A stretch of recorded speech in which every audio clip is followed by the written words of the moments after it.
To understand the sheer scale of 48,000 recorded tracks, imagine singing two completely new songs perfectly every single day. If you kept up that exact pace without a single weekend off, it would take over 65 years. That staggering mathematical output belongs to one person, S Janaki, widely known as the Nightingale of South India. At just 19 years old, she stepped into the film industry in 1957.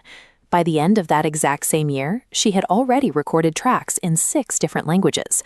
She achieved this absolute mastery without ever attending a single formal class in music theory or any classical training.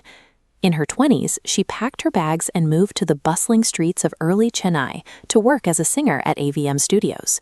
She built her entire career through raw, natural talent and an incredible ability to adapt on the job, bypassing the traditional route of institutional credentials. Growing up, her mother tongue was Telugu. Yet, if you look at her massive catalog, you'll find she actually recorded the majority of her songs in Kannada. This diagram shows how wide her linguistic reach was.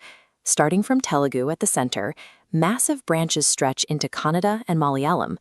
Smaller nodes represent roughly 20 Indian languages, along with international recordings in Japanese, French, and German. To move between these regions, she spent hours obsessing over local dialects and specific regional accents. Her phrasing was so precise that audiences often assumed she was a native speaker of their specific language. By culturally localizing her voice, she made herself an indispensable asset to film industries across every regional market. Inside the industry, peers gave her a specific title, the Queen of Expression and Modulation. This came down to her absolute physical control over her vocal cords. This frequency graph illustrates how she manipulated her voice. She tightened her pitch to produce a high-frequency sound waves of a young child, then physically dropped her register to create the lower, richer frequencies of an older woman. She matched the age of her characters so accurately that audiences were often fooled. Her versatility caught the ear of major players outside the South.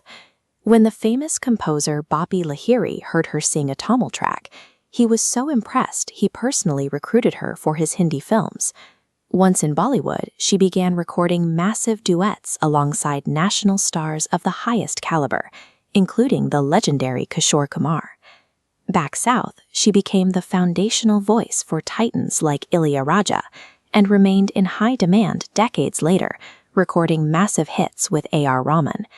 The greatest musical minds in Indian history relied on her voice as a perfectly adaptable instrument to bring their most complex compositions to life. The physical proof of her dominance is stacked high. Over her career, she won 33 different state film awards, sweeping across Tamil Nadu, Kerala, Andhra Pradesh, and Orissa. On top of that regional success, she earned the highest tier of government recognition in Indian cinema, taking home 4 National Film Awards for Best Female Playback Singer. In 2013, the Indian government announced she would receive the Padma Bhushan, the 3rd highest civilian honor in the country. She unequivocally refused to accept it. She felt the honor arrived too late in her career to be meaningful, and she used the rejection to protest the systemic lack of recognition for South Indian artists on the national awards list. In 2017, she officially stepped away from the microphone, bringing an end to exactly 60 active years in the recording booth. Janaki's legacy is built on 48,000 songs and 60 years of work, but it rests on the defiance of a self-taught artist who won every regional market and then demanded national respect on her own terms.